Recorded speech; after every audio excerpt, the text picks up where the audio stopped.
नमस्कार मंडळी, श्री स्वामी समर्थ।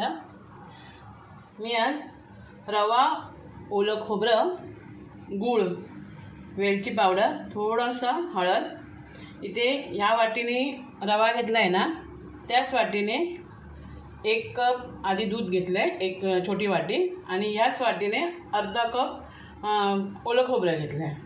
तर आपण हे आज रवा आणि ओल्या नारळाचे पॅनकेक करूया। तर आता मी काय करते पहिल्यांदा ते सांगते तुम्हाला।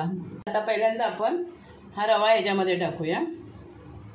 जेवढा रवा घेतला तेवढंच दूध घेतलं आहे आणि रवा आपल्याला अर्धा तास भिजत ठेवायचा आहे। आणि जर आपल्याला नंतर अर्ध्या तासानंतर जर रवा एकदम सुका झाला तर आपल्याला मग परत अर्धी वाटी दूध ॲड करायचं त्याच्यामध्ये। अर्धा तास असंच झाकून ठेवून देऊया। आता आपण बघूया,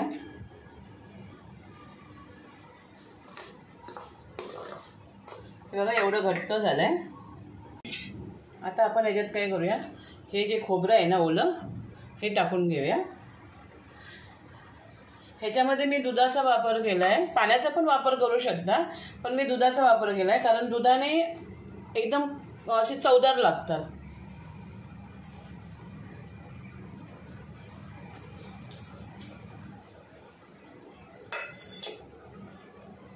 आधी याला आपण मिक्स करूया आणि केवढं पाणी लागतं ना ते बघूया।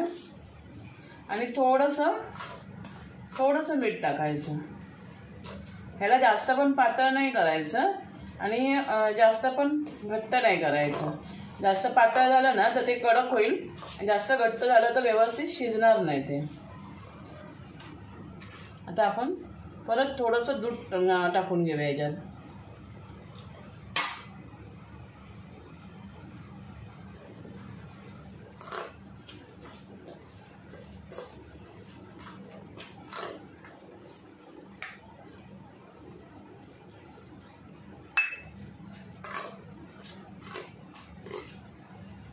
म्हणजे 1.5 वाटी मला दूध लागलं।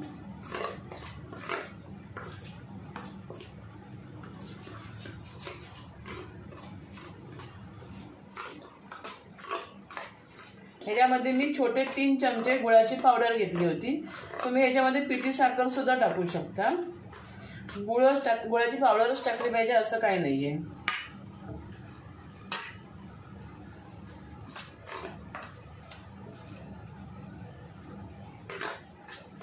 जसं आपलं इडलीचं बॅटर असतं ना तसं करायचं।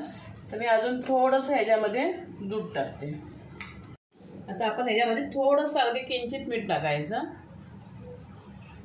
कारण त्यामुळे ना गोडाच्या पदार्थांना चव पण चांगली येते। पण तुम्हाला जर पाण्यात भिजवायचं असेल तर भिजवा, पण मी तर सांगेन की दुधामध्येच भिजवा, कारण दुधामध्ये ह्याची टेस्ट अजूनच छान होते। ह्याला तुम्ही धिरडी पण बोलू शकता गोड, किंवा मग पॅनकेक पण बोलू शकता। आता रक्षाबंधन येते, तर रक्षाबंधनला हा ओल्या नारळापासून बनवलेला पदार्थ आहे ना, तर नक्की करून बघा। आता आपण हे बनवून घेऊया। तर मंडळी, मी आता करायला सुरुवात करते। मी तेल टाकते, तुम्हाला तूप टाकायचं असेल तर तुम्ही तूप टाकू शकता।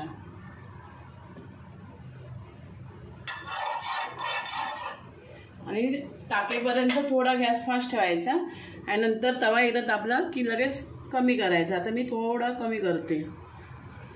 आणि याच्यामध्ये गूळ असल्यामुळे ह्याचा रंग असा थोडासा लालसर होतो।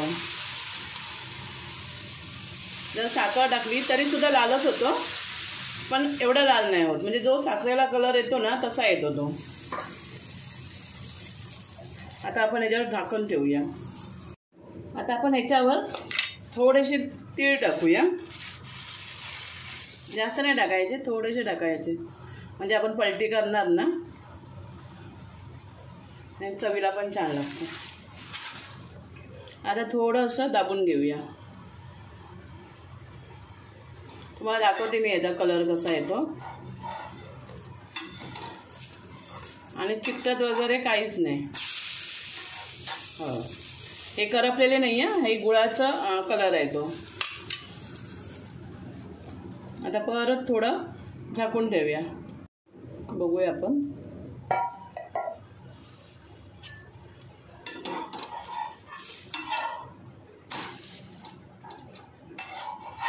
अजून थोडंसं व्हायला पाहिजे. आपण आता याला काढून घेऊया.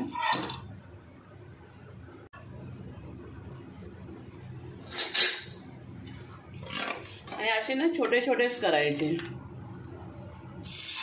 आणि हे तुम्ही मुलांना ना आयत्या वेळेला डब्यात पण देऊ शकता.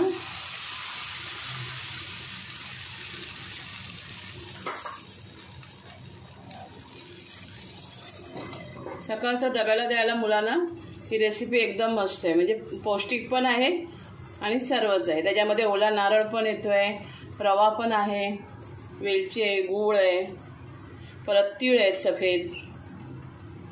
तर आता आपण सगळं झाल्याच्या नंतर बघूया. बघा मंडळी, त्या एवढ्या छोट्याशा वाटीमध्ये ही 5 धिरडी किंवा पॅन केक म्हणू शकतो आपण, ते 5 तयार झालेत. व्हिडिओ तुम्हाला आवडला तर एक लाईक करा, शेअर करा आणि सबस्क्राईब करा. थँक्यू.